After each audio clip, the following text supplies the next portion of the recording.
રોઈ રહ્યો છે? તારો ચહેરો કેમ ઉદાસ છે? કેમ ગમગીન છે? આકાએ બહેબાનીને ઓલો ટ્રસ્ટી હાથોને જોડીને કહે છે કે અમારાથી બહુ મોટી ભૂલ થઈ ગઈ છે, અમને માફ કરી દો. આકાએ બહેબાની કે છે માફી માંગી રહ્યો છે તું? પહેલા મને એમ કે શું થયું? કે છે નહીં, પહેલા મને માફ કરો. આકાએ બહેબાની કે છે મેં તને માફ કર્યો, તમામ લોકોને મેં માફ કર્યા. એમ કહીને આકાએ બહેબાની ઓલા ટ્રસ્ટીને ગળેથી લગાવે છે. જો આવા હોય છે આલિમ દીન, આપણે હોઈએ તો શું આપણે એટલા આસાનીથી માફ કરી દઈએ લોકોને? આપણે એને કેટલું તો સંભળાવીએ પહેલા કે તે આમ કર્યું, તને આમ કરતા પહેલા વિચાર ના આવ્યો, તને શરમ ના આવી. કેટલું તો આપણે સંભળાવીએ, સંભળાયા પછી બી આપણે ખાલી જબાનથી માફ કરીએ, દિલમાં તો હજી એ વસ્તુને આપણે રાખીએ. આ ફરક હોય છે આપણામાં અને ઓલમાઓમાં. આકાએ બહેબાની કહે છે મેં દિલથી તને માફ કરી દીધો, તમામ લોકોને મેં માફ કરી દીધા. એમ કહીને ગળેથી લગાવે છે. પૂછે છે ભાઈ બતાવ તો થયું શું? આ અમુક પળમાં, અમુક કલાકોમાં એવું શું થઈ ગયું કે તને તારી ભૂલ સમજાઈ ગઈ, તું તારી ભૂલ એક્સેપ્ટ કરી રહ્યો છે? હવે જે ટ્રસ્ટી આવ્યો છે એ હાથોને જોડીને ઉભો છે, કે છે એ અમારા પેશીમાન, એ મૌલાના, જ્યારે હું ઘરે ગયો તમારી પાસે આવીને જ્યારે તમારી બેઇજ્જતી કરી, કેમ કે અમે ઘરમાં મસ્જિદમાં સાફ સફાઈ કરી હતી, મસ્જિદને ધોઈ હતી, એટલો થાકી ગયો હતો કે ઘરે જઈને હું સૂઈ ગયો. જ્યારે ઘરે જઈને હું સૂઈ જાઉં છું, મારી આંખ બંધ થાય છે, હું સપનું જોઉં છું. અને સપનામાં હું જોઉં છું કે જમાનાના ઇમામનો ઝહૂર થઈ ગયો છે. ઇમામ આવી ગયા છે, ઇમામ બેઠા છે, ઇમામની પાસે એમના ચાહવાવાળાઓ બેઠા છે. જ્યારે મને ખબર પડે છે કે ઇમામનો ઝહૂર થઈ ગયો છે, હું પણ ઇમામની ખિદમતમાં જાઉં છું, ઇમામની પાસે બેસવા માંગુ છું, ઇમામને સલામ કરું છું. હજી તો મેં સલામનો જવાબ આપ્યો, હજી તો હું બેઠો તો જઈને ઇમામ મને કહે છે કે ફલા ઇબ્ને ફલા, તું જે ઘરમાં રહે છે એ ઘર તારું નથી, એ તારા ફલાણા રિશ્તેદારનો હક હતો તે જે મારી લીધો છે. જા તારું ઘર ખાલી કર અને એની ચાવી તારા રિશ્તેદારને આપીને આવ. આ શખ્સ કહે છે કે હું ખ્વાબમાં જોઉં છું, મારા ઘરે જાઉં છું, મારા ઘરનો બધો સામાન, મારા બીવી બચ્ચાને રસ્તા પર રાખું છું, સામાનને મૂકું છું, ઘર ખાલી કરું છું, ઘરની ચાવી જઈને મારા ફલાણા રિશ્તેદારને આપીને આવું છું. ફરીથી ઇમામની પાસે આવીને બેસું છું. જ્યારે ઇમામ પાસે આવીને હજી તો બેઠું જ છું, ઇમામને સલામ કરું છું. ઇમામ કહે છે કે જે ઘોડો તારી પાસે છે, જે સવારી પર તું આવ્યો છે, સવારી તારી નથી, ફલાણા નીચે જા, એને સવારી પાછી આપીને આવ. એ કહે છે હું ઊભો થઉં છું, મારી સવારી ઇમામે જેને કીધું હતું, જેનો હક હતો એને હું આપીને આવ્યો. હજી તો હું આવીને બેસું છું, ત્યાં ઇમામ મને કહે છે કે તે જે કપડાં પહેરે છે એ પણ ગસ્પી છે, ઈ ફલાણાનો હક તે મારી લીધો છે, જા તું જઈને તારા કપડાં તબદીલ કરીને આવ. આ કહે છે હું ફરીથી ઊભો થઉં છું, જઉં છું, મારા કપડાં ચેન્જ કરીને આવું છું. હજી તો આવીને બેસું છું.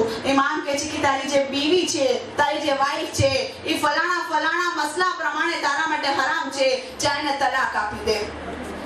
આ શખ્સ કહે છે ઘર પણ ઇમામે ખાલી કરાવરાયું, સવારીથી પણ મને મહેરૂમ કર્યો, મારા કપડાં પણ ઇમામે મારાથી લઈ લીધા. ઇમામે કીધું કે બસ આ કપડાં પણ તારા નથી, ગઝબી છે. હવે ઇમામ કહે છે કે તારી વાઈફ પણ તારી નથી, એને તલાક આપી દે. કે છે ઇમામનો હુકમ સાંભળીને હું જાઉં છું, મારી વાઈફને તલાક આપીને આવું છું. હજી તો હું ઇમામની બસમાં બેસવા માંગુ છું, ત્યાં ઇમામ કહે છે કે તારો જે છોકરો છે એ હરામઝાદો છે, એને કત્લ કરીને આવ. જેવું આ સાંભળે છે કે ઇમામ મને કહે છે કે તારા છોકરાને કત્લ કરી નાખ, બસ કે છે હું ખ્વાબમાં ઇમામને કહું છું તમે ઇમામ હોઈ જ ના શકો કે જે ઘરથી મહેરૂમ કરે, સવારીથી મહેરૂમ કરે, લિબાસથી મહેરૂમ કરે, ત્યાં સુધી કે બીવી બચ્ચાથી પણ મહેરૂમ કરે. બસ આ ટ્રસ્ટી કે છે આવો ખ્વાબ જોઉં છું કે ઇમામને પ્રોટેસ્ટ કરું છું, ઇમામનો મુખાલિફ થઈ જાઉં છું અને મારી આંખ ખુલી જાય છે. જેવી મારી આંખ ખુલે છે મને સમજાઈ જાય છે કે તમે જે હદીસ કીધી હતી, હદીસ સાચી હતી કે જ્યારે આપણે દુનિયામાં હરામ રિસ્ક ખાતા હશું, આપણા ઘરો હરામ પૈસાથી બનેલા હશે, આપણા ઘર લોકોના ગઝબી પૈસાઓના કારણે બનેલા હશે, આપણા બેંક બેલેન્સ રિશ્તેદારોના, ગરીબોના, યતીમોના માલથી ભેગા કરેલા હશે. અને જ્યારે ઇમામ કહેશે બેંક બેલેન્સ ખાલી કરો, ઘરને ખાલી કરો, ઇમામ જ્યારે બધું જે હરામ કમાયું હતું, જ્યારે ઇમામ આપણી પાસે ખાલી કરાવશે ત્યારે આપણને થશે કે આ ઇમામ કેવા છે.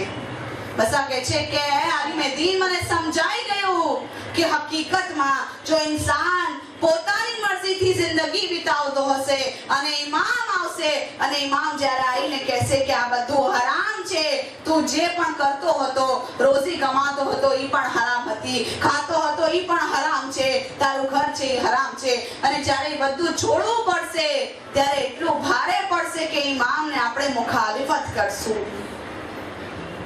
કેટલો બહેતરીન વાક્યો છે આપણી આંખ ખોલવા માટે કે આપણે આપણી જિંદગીમાં જોઈએ કે આપણે શું કરીએ છીએ. એવું તો નથી કે આપણી જિંદગી હરામની સાથે ગુજરી રહી છે, ક્યાંક એવું તો નથી આપણી નમાઝો કઝા થઈ રહી છે, બેહિજાબ થઈને આપણે ફરીએ છીએ, આપણા ઘરો હરામના માલથી બનેલા છે, આપણે જે સારું સારું ખાઈએ છીએ એ હરામ રીતથી કમાયેલું છે. આપણે આપણી જાતને આપણે અંદર આપણે ટટોઈએ કે હું શું કરું છું, શું એવી જિંદગી વિતાવું છું કે જે મારા ઇમામ ચાહે છે. આ વાક્યો સાદિક હસન મૌલાનાએ પોતાની મજલિસમાં પડ્યો હતો કે આપણે ચેક કરીએ આપણી જાતને કે આપણે ક્યાં છીએ. ક્યાંક એવું ન થાય કે જે 8મા ઇમામના જમાનાની કનીઝ સાથે થયું, જેવી રીતે ઇમામથી મુખાલિફત કરી પોતાના ઘરે જતી રહે છે, ઇમામનું ઘર એને પસંદ નથી, ઇમામનો જમાનો, ઇમામનું ઘર એને કેદખાનું લાગવા માંડ્યું.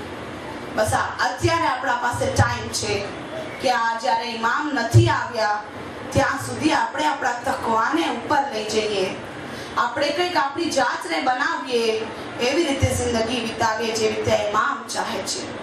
પછી જ્યારે ઇમામ આવશે તો આપણે ઇમામનો સાથ આપશું, ઇમામના લશ્કરમાં આપણો ઇમામ શુમાર કરશે, ઇમામ ખુશીથી આપણને કહેશે કે તમે હા અમારા ચાહવાવાળા છો.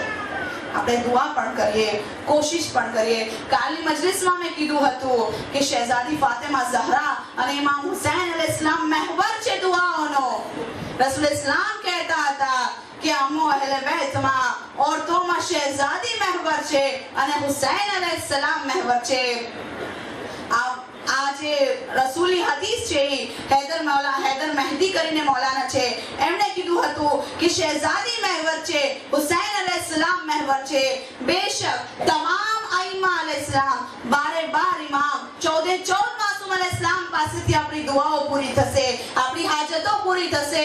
પરંતુ કીધું કે ઇમામ અલૈહિસ્સલામ પણ જ્યારે તકલીફમાં આવતા, જ્યારે બીમાર થતા તો હુસૈન અલૈહિસ્સલામના વાસ્તાથી દુઆ માંગતા, શહેઝાદીની વાસ્તાથી દુઆ માંગતા. તો પછી આપણે તો ગુનેહગાર છીએ, આપણે પણ દુઆ કરીએ કે પરવરદિગાર અમારું ઇમ્તિહાન છે આ ગૈબતે કુબરા, અમે પરવરદિગાર કોશિશ તો કરીએ છીએ કે ગુનાહોથી બચીએ, પણ પરવરદિગાર તને વાસ્તો શહેઝાદી દો આલમનો, તને વાસ્તો મૌલા હુસૈનનો, આ ફરશે હુસૈનના સદકામાં પરવરદિગાર અમને તૌફીક આપજે કે અમે હરામ અને હલાલને સમજી શકીએ, અમે હલાલ રિસ્ક કમાઈ શકીએ, એવી રીતે જિંદગી વિતાવી શકીએ જેવી રીતે ઇમામ ચાહે છે.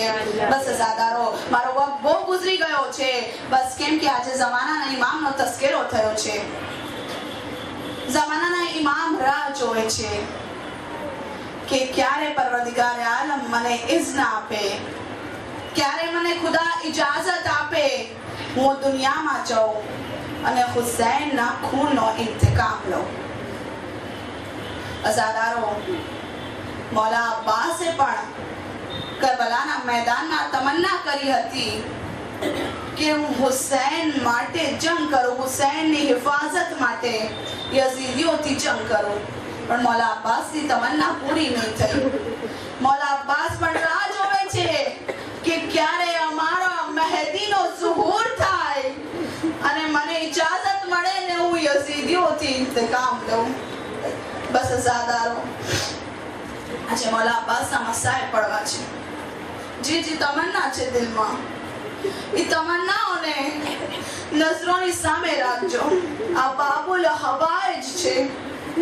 મૌલા અબ્બાસના દરથી ક્યારે કોઈ ખાલી નથી પડતું. આપણા માંગવામાં કોતાહી હોય છે, આપણા માંગવામાં કમી હોય છે, મૌલા અબ્બાસના દેવામાં કોઈ કમી નથી હોતી. અઝાદારો, શહેઝાદી પણ તમન્ના કરે છે કે મારા અબ્બાસના મસાએ પડવામાં આવે. અઝાદારો, જ્યારે મૌલા અબ્બાસની વિલાદત થાય છે, મૌલા અલી અલૈહિસ્સલામ જ્યારે નાના એવા બાળકને પોતાના હાથોમાં લે છે, અલી કહે છે પરવરદિગાર તે મને એવો બેટો આપ્યો જેવો ચાહતો હતો. પછી અલી કહે છે આ બેટાનું નામ અબ્બાસ છે. નાની શહેઝાદી ઝૈનબ સલામુલ્લાહ અલૈહા સાંભળે છે. ઝૈનબ આવે છે. બાબા મારા નાનકડા ભાઈનું નામ અબ્બાસ છે.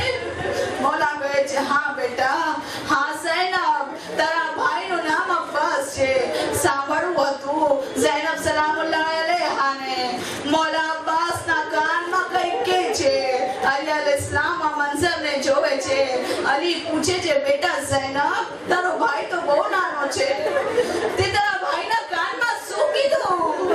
ઝૈનબ કહે છે બાબા જ્યારે મારી માં સૈયદા દુનિયાથી રૂખસત થઈ રહી હતી ત્યારે મારી માએ મને વસિયત કરી હતી, એ ઝૈનબ મારા મરવા પછી ખુદાવંદે આલમ તારા ઘરમાં એક નાનો ભાઈ મોકલશે જેનું નામ અબ્બાસ હશે. એ ઝૈનબ જ્યારે અબ્બાસ આવે મારા સલામ અબ્બાસને આપી દેજે.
الظالمين إنا لله وإنا إليه راجعون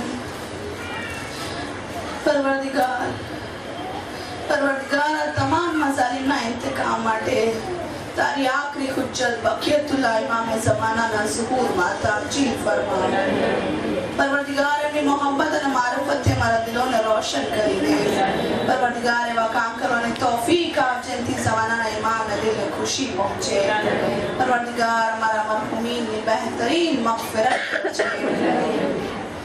परवरदिगार अपनी कब्रों पर अपनी रूहों पर बेहतरीन तारी रहमत उतार छे इमना गुनाह ने कबीरा व सगीरा ने माफ कर छे परवरदिगार परेशान हाल परेशानियों ने दूर करी दे छे हमने सर्वों ने हज्जो ज़ियारत और उम्रती मुशर्रफ करी दे छे शाम ना बद रास्ताओं ने खोली दे परवरदिगार दुनिया में जहाँ पर शियाने अली रहे छे जहाँ पर हमारा मदरसा हमारा हौजा हमारा मोमिनों ना घर छे हमारा आलिमों छे परवरदिगार तमाम ने तो बेहतरीन हिफाजत कर छे तमाम बीमारों ने बेहक के मोहम्मद वाले मोहम्मद शफाए कामिला वाजिला इनायत कर परवरदिगार हमारी औलाद नेक स्वाले तंदुरुस्त फरमाबरदार में खूबसूरत एवी बनाओ कि हमारी औलाद हमारा मटे दुनिया ने आखिरत में इज्जत नु कारण बनी जाए परवरदिगार हमारा हमारे बच्चों ना हमारी कौम ना जवानों ना ईमान में सलामत रखे परवरदिगार हमारा माँ बाप ने तकलीफ थी मुसीबत थी परेशानी थी बचावी ने सेहत नी साथे तंदुरुस्ती नी साथे हज्जो ज़ियारत नी साथे थुले उम्र इनायत कर छे